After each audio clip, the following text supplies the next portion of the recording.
Mic check.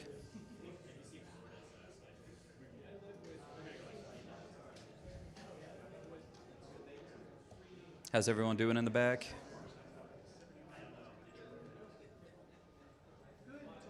Yeah, mic check 1, 2. Yeah, that one doesn't like to move, but it should be. Let me double check my press multimeter.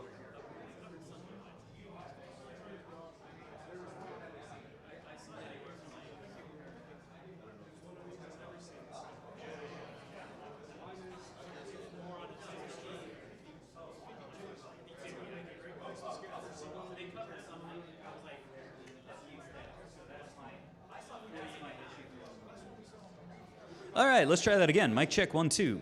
Mic check. Mic check 1, 2.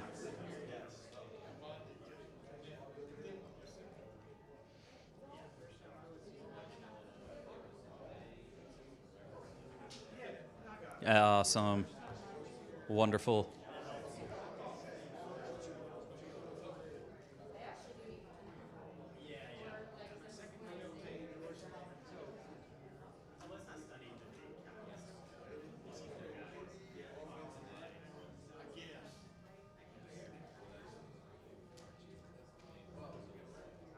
Yep, mic check 1, 2. Mic check. Microphone check 1, 2. Awesome. Excellent.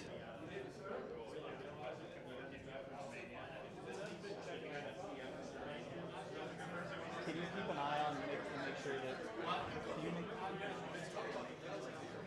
wave me down? Yeah. Because I don't want to be up here when that happens.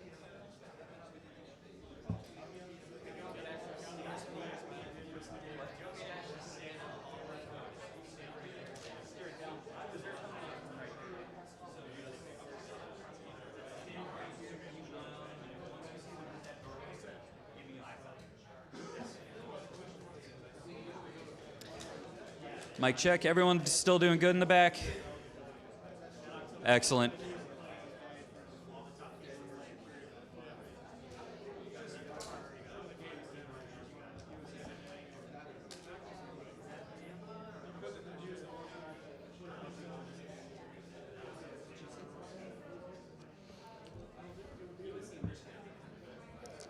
All right. I don't. Does anyone else need to plug in either HDMI, SDI, or audio? Is everyone happy? Good. Love hearing it.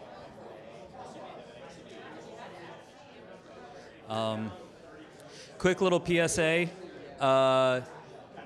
Everyone should be getting a James Yeti from our dear friends at Learfield and the James. So it was on all of your seats. If you didn't get one in the back, we've got a few up here on the table. I'll leave that to Jerry and maybe Amelia, if she's still in the room, to dish out. The Yetis. I don't know who's in charge of those, so.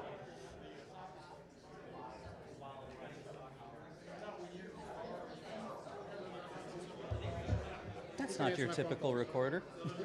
That's not your typical recorder. That'd be funny. All right. Cool. If everyone's happy, I'm going to go sit down. Going once, going twice. All right.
Yeah, I just want to say a great crowd today.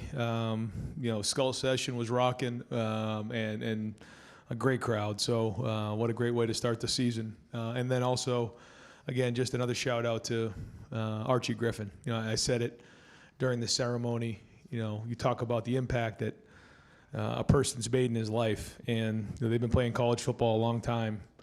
There's only one two-time Heisman Trophy winner, and that's Archie Griffin. But to me, and I didn't get a chance to see him play, but I did get a chance to see the impact he made off the field with people in the community, with charities, and just have so much respect for what he's done on the field, but also off the field. And he's a great role model for our team. So congrats to him on his recognition this weekend.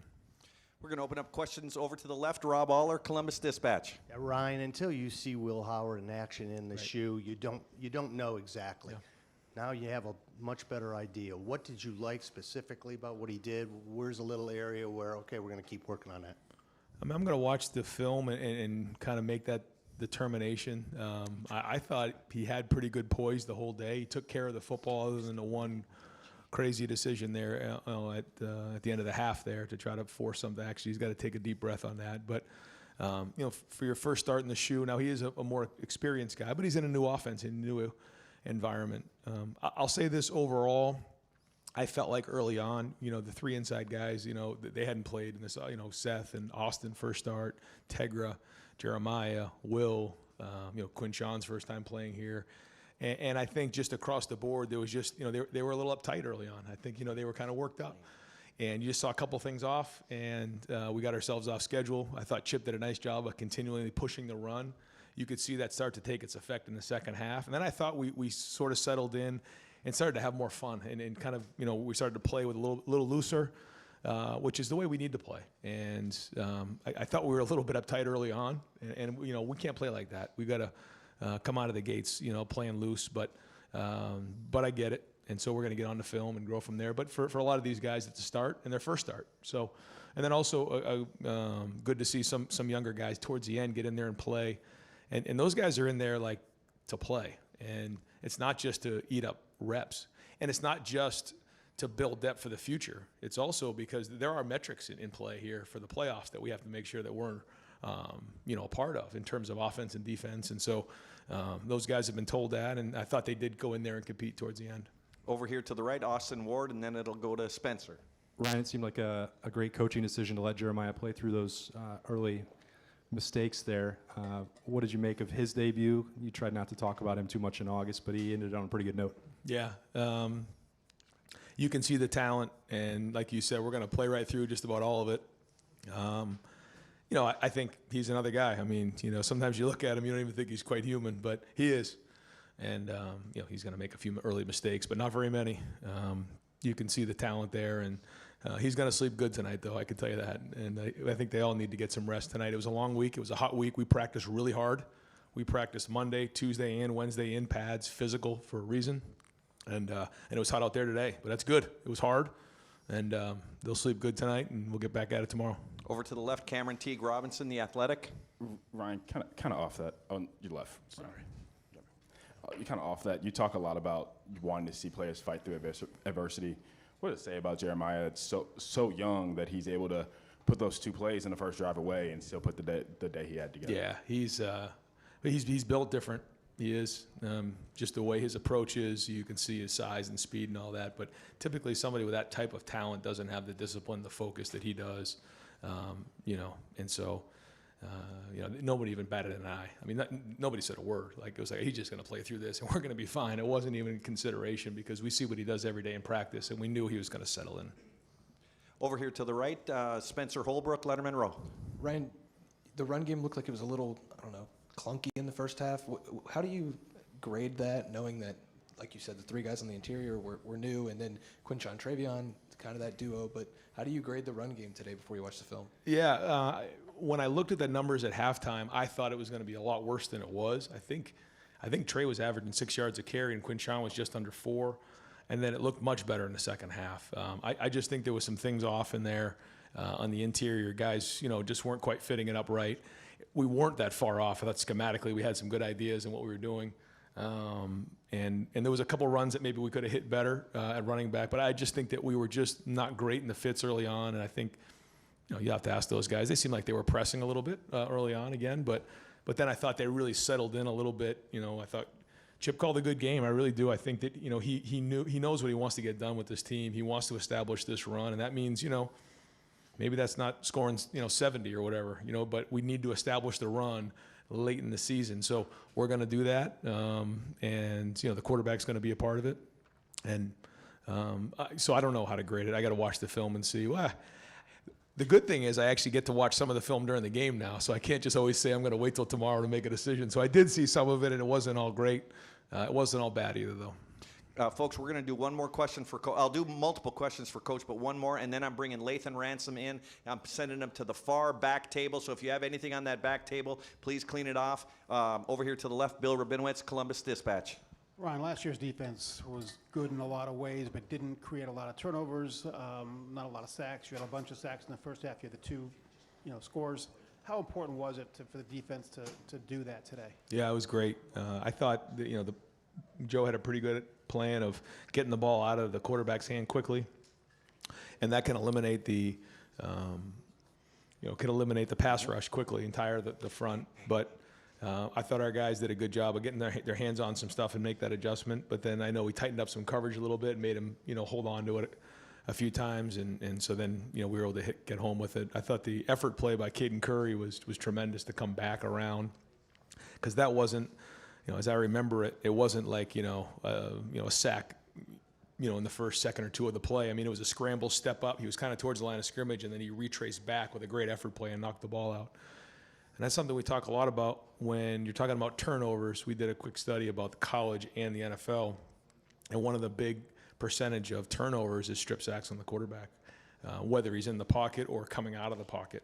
And that was a great one. And then the other study that we did is just, on fumbles and, how we want to, handle those.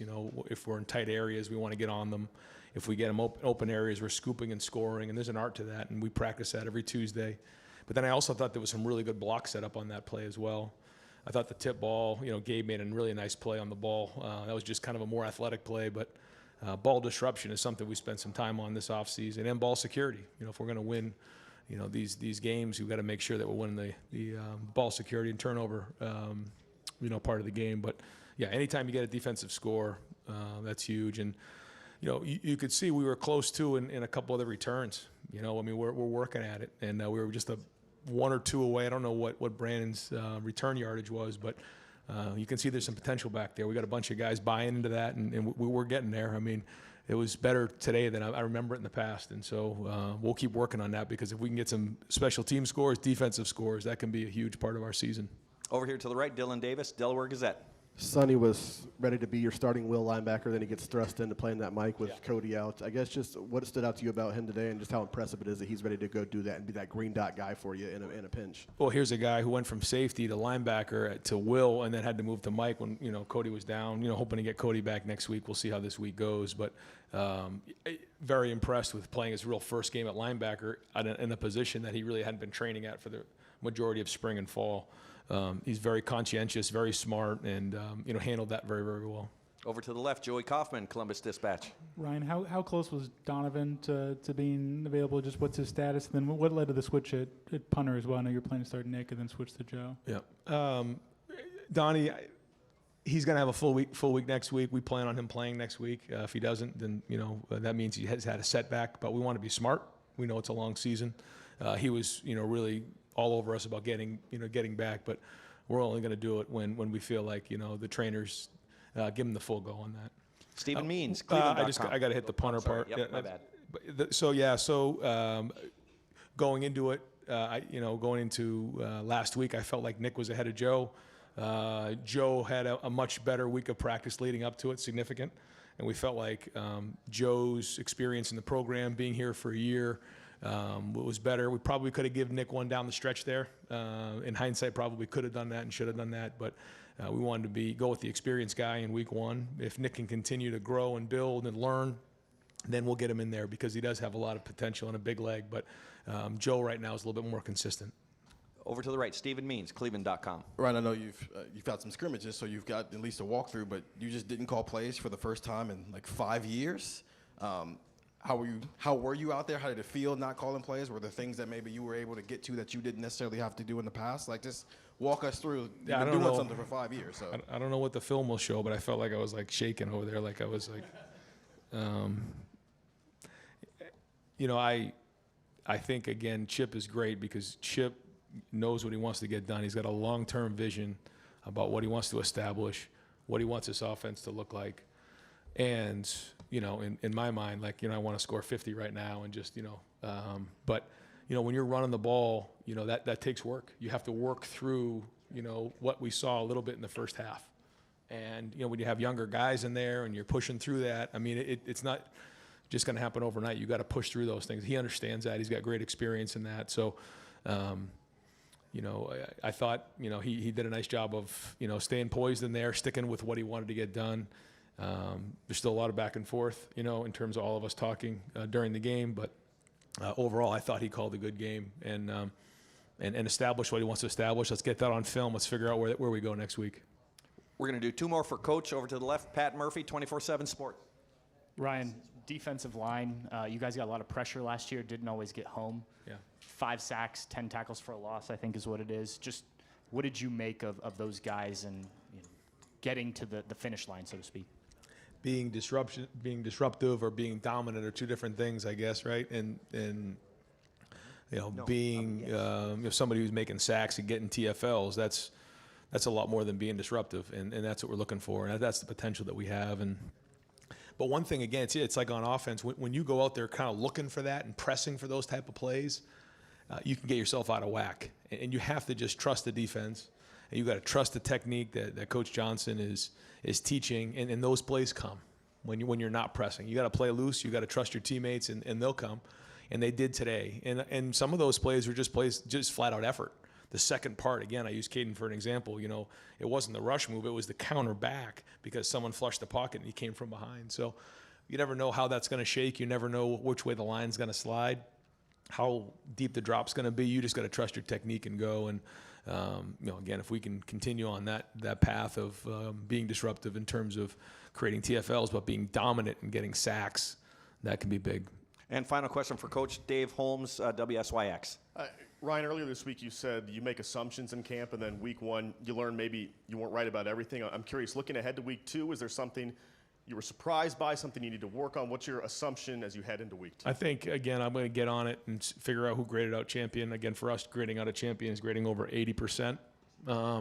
Figure out what that looks like, in terms of who did, who didn't, really make sure that I'm saying this the right way before I just kind of make assumptions afterwards. But no, I think overall, the bottom line coming out of the game is I thought we played hard. I thought that we got into a rhythm in the second half, played looser, played aggressive. I thought we were a little bit uptight early on and pressed a little bit. That's kind of how I feel. But again, we'll take a look at the film and go from there. Great. Coach, thanks you very much. Yep. All right, folks, I'm going to send Denzel Burke to the very back table, and I'm going to put Jeremiah Smith here at the front. If I could get a water for Denzel and one for Jeremiah as well. Yeah, hey, Denzel.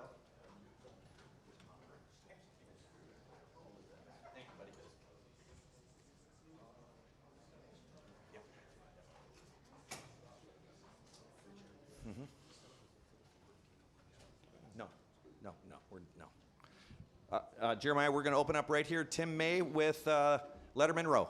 Hey, Jeremiah, Chris Carter tweeted, hey, I dropped my first pass too.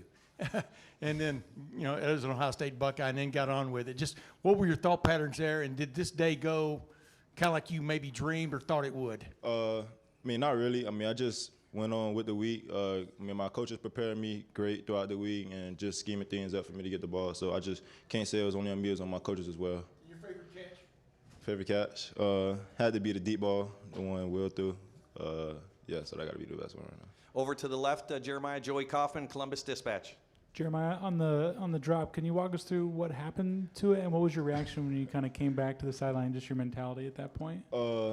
My reaction to dropping the ball was, I don't know, I can't really explain that one, but when I came to the sideline, I was just mad at myself. But, it's football. You play receiver, you go drop the ball, but you can't drop it that much. So, I just moved on, just made a play the next drive, so that's all. Over here to the right, Jeremy Birmingham, the podcast. Hey, JJ, just this experience, all of the build-up to today, What was it like for you running out the tunnel the first time with 100,000 people, scoring that first touchdown? Was it what you thought? Oh yeah, for sure. I mean, I was a recruit, so I can't see it, been no visit. But actually being out here on the field and playing and getting the full experience of walking out that tunnel was something I would never forget. And just scoring that first touchdown felt so great. And I just can't thank myself. I just got to thank God and the man above. So that's all. Over to the left, Andy Anders, 11 Warriors. You were just asked about the drop. You also had the penalty early on. What in your mentality allows you to bounce back from those mistakes and go make more big plays? Just move on. I mean, it's football. You got more football to play. You got 4 quarters of football. So just move on. Just keep my head down. Just keep working. That's all. Over here to the right, Andy Backstrom, Letterman row. Yeah, Jeremiah, it looked like you and Will were on the same page pretty much all day today. Just where is your chemistry at with Will right now, and what's it like catching passes from him? Our chemistry is going very good right now. I mean, just something we built during practice, and we just go continue to build on that, and just go get even better for sure. Over here to the left, Cameron Teague Robinson, the Athletic. Jeremiah, during camp, we asked you if you knew about the hype surrounding you. You said, yeah. This is like NFL receivers come in and out of this program so much. For you to do what you did today, your first college debut, just what was that like? And did you feel any extra pressure knowing kind of the outside hype around you? Pressure? No, I don't really feel pressure. I just want to go out there and play football and win, and play football and win games. So, I mean, I know all the hype around me was crazy coming in, and I just wanted to come in and be a guy, just work and just not be about all hype. So, I mean, just want to impress my coaches, impress my peers around me and my teammates. So that's all. Over here to the right, Brendan Gulick, Buckeyes Now on Sports Illustrated. Jeremiah, 2-part question. First of all, how do you try to slow yourself down when things are flying around you, the energy, the environment is crazy? And secondly, what are you working on in your game right now, actively trying to get better at? How I slow myself down, just listen to my coaches. I mean, really, Coach Hartline, he told me to calm down. The experience is very crazy for me. I'm a freshman, so I mean, and what I'm working on right now, just just getting better each and every day, really. Just working on my footwork with Coach Hartline. I mean, just trying to find more things to get better at in my game. That's all. Over to the left, Rob Aller, Columbus Dispatch. No, you good? Oh, Jeff Gilbert, Press Pros. Jeremiah, back to the early mistakes, but you stayed in the game. Coaches trust you to we're not taking him out. We trust him. He's going to play through. What's it mean to you for the coaches at this stage of your career to have that trust that you're going back out there and they're not even yelling at you or anything? Yeah, I mean, I just can't say. I just feel like I think I built that during practice. I mean, I feel like they trust me a lot to, knowing that I made a mistake, that they know I'm going to bounce back from it. So, I mean, it's just the trust in them that they have in me to go out there and continue playing football and make plays. Couple more plays for Jeremiah. Jake Trotter, ESPN. Yeah, Jeremiah, you got to go back to 1996, the last time a freshman here caught 2 touchdown passes in a debut. How can you build off this performance going forward? I could build on it by just, not dropping the ball. I mean, I feel like I had a better game. I just made mistakes and just continue to work and just get better each and every day. And final question, front row here, Stephanie Ote, 97.1 The Fan. So there's always lots of pressure when you're new to Ohio State. I think to Justin Fields when he went, I think it was till week 8 where he had an interception. And he told me it was a relief that it finally came just to get it out of the way. Was getting that drop so early on almost a relief? Oh, yeah, for sure. I mean, I was just worried about catching the ball and just getting upfield. But, I mean, I'm glad it happened. And, I just got that relief. And I'm like, I'm here now, so I'm good. That's all. Responded to that, and then coach, they just completely had faith in you and let it ride it out. Oh yeah, for sure. They just told me just calm down, you good, just go on, move on to the next play. That's all. Great, Jeremiah. Thank you very much. Thank you, guys.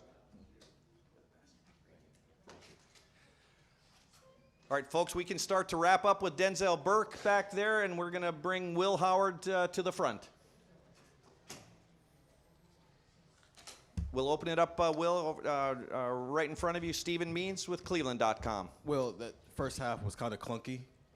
As a veteran who's been through this before, when you guys get into the locker room at halftime, what are you saying to your offensive line and to your offense about how that first half went? Yeah, we one of our goals in this game was to play clean, and I feel like we didn't really do that in the first half. But at the end of the day, we just kind of had to get together and say, let's settle down, just play our game, don't think about it too much. Don't, let the fact that, it's maybe our first time playing the shoe, just got to settle in, and play football. And I think we did a good job of that in the second half. But, we definitely need to work on, starting a little faster, starting a little better, and not having those mistakes that we had in the first half.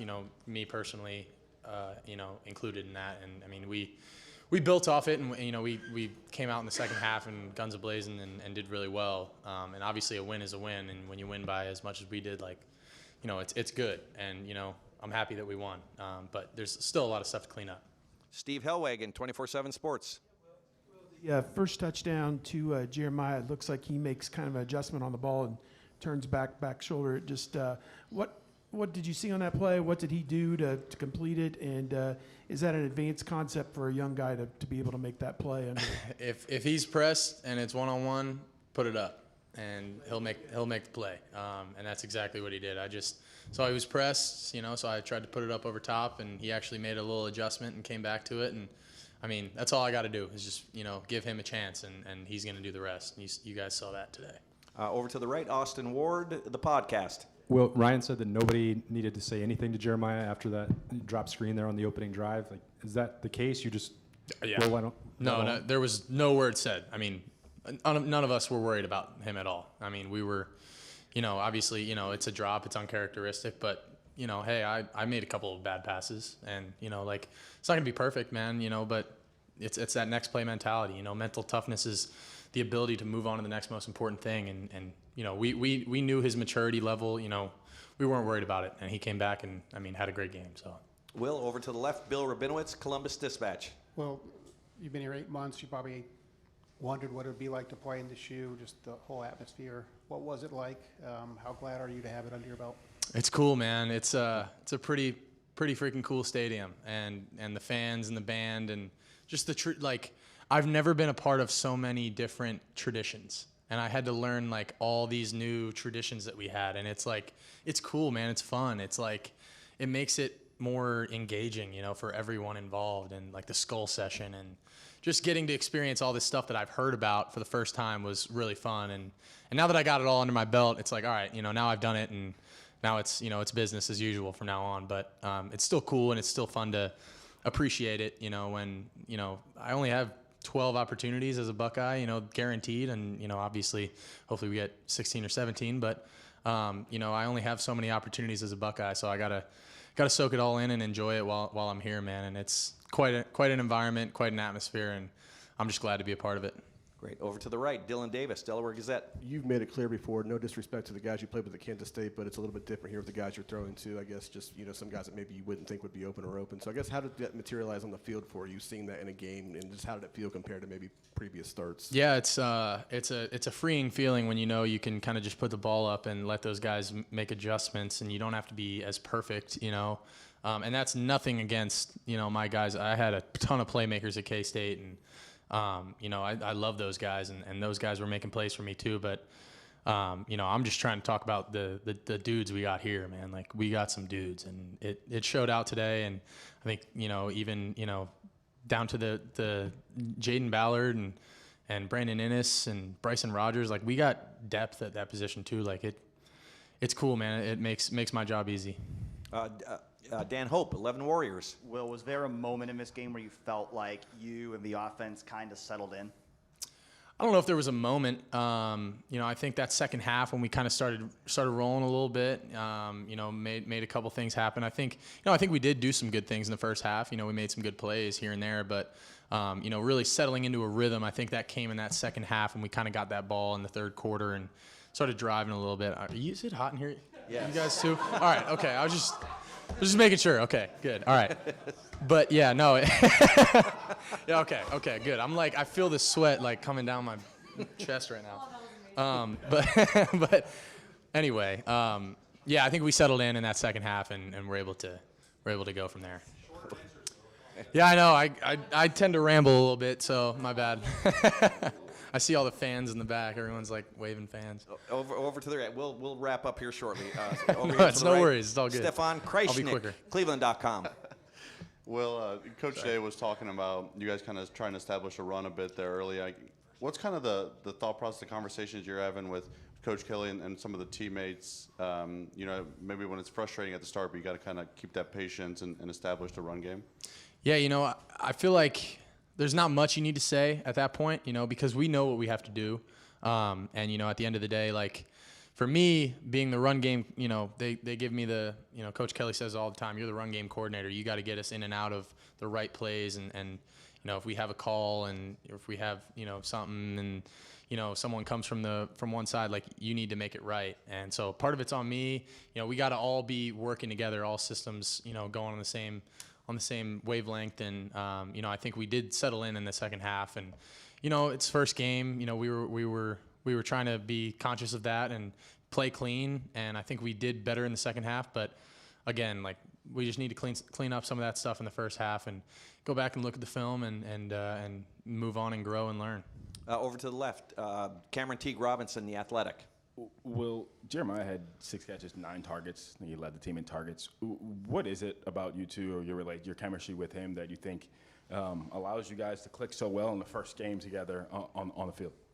I think, you guys see it. He's pretty darn good at football, first of all.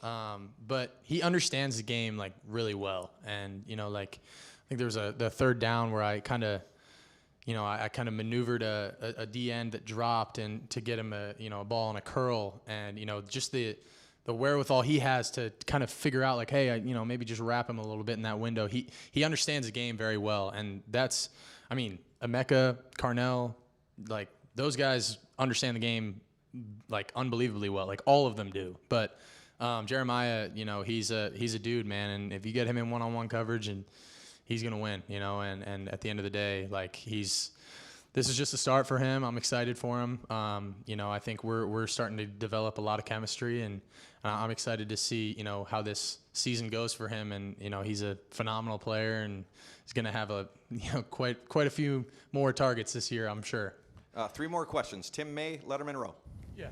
Will, I was just wondering what your favorite pass was today, and I was wondering if the one to Carnell Tate would be right in there, because you had him around the fly and he took it to the end zone. Yeah. And then the deep one to Jeremiah Smith. I think y'all ran 11 plays in the third quarter and had 135 yards and 2 touchdowns. So. Yeah, But I go don't ahead. know.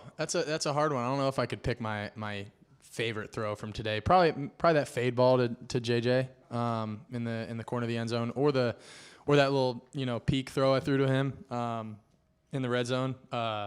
Like those two, but the one that Carnell, that I just threw a curl to him and he took it 34 yards for a touchdown. That's pretty easy for me, right? I'm just going through my reads. They go one high. I'm going to the field to my curl, and there he is. He makes my job easy. Did it just feel totally different out here, though, in the third quarter? I'm just wondering, for you guys offensively. Yeah, I don't think there was anything that switched or anything crazy. We just settled in a little bit. I think we were just comfortable, and it just kind of things started kind of going our ways. I feel like for me especially, I started kind of taking the game as it came to me and trying to not trying to force things. I think there were a couple times in the first half where I was just forcing things and trying to make things happen. And with this team, with the guys we have, like the more I can just let the game come to me, it makes my job easy, and we can get rolling. Over to the left, Rob Aller, Columbus Dispatch. Yeah, Will, we're talking about your passing and throwing, but really the sense is what's going to make you different in this offense difference are your legs, your ability to run. Do you have a run mentality in you at all? And you're under center, you go QB sneak. We haven't seen that in a while. Yeah. Just talk about if you can, that attitude. Absolutely.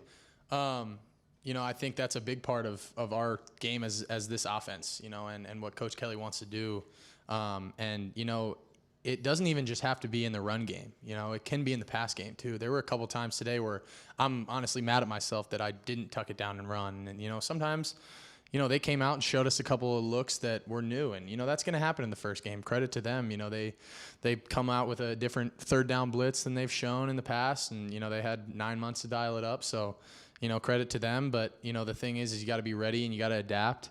But at the end of the day, like for me, it's not just those design quarterback runs. It's more like, hey, if they're in man coverage and everyone's got their back turned, I got to be able to go get upfield and go get us first down. And I think I did that a couple times today. But, for me, it's like it's getting out of that mode of, it's touch football and in camp, nobody can hit you, right? So now it's like, oh, okay, I can actually go make some stuff shake with my legs, and when I kind of realized that, and I think we had that one play action where I went down there and did that, and the more I can do that, the better, and I just need to do that more. When things aren't perfect down the field, I got to be able to make things happen with my legs, and I think I'm ready to do that, and I want to do that. And final question over to the right, James Watkins, Cleveland.com.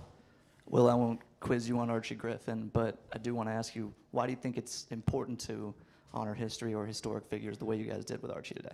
I think it's really, really important, and especially with Archie, the only two-time Heisman winner, he's a legend around here, man, and the fact that we wore the stickers for him, it shows how much that we care about our tradition and our history and the people that have came before us, and it shows that you don't forget about those greats before you, and you remember it, and that's why we're doing it. A lot of the reason we're doing these things are for the people that that came before us, the people that are here now, and the people that are going to come after us, and it's carrying on that Buckeye legacy. Looking at guys like Archie Griffin, that are legends.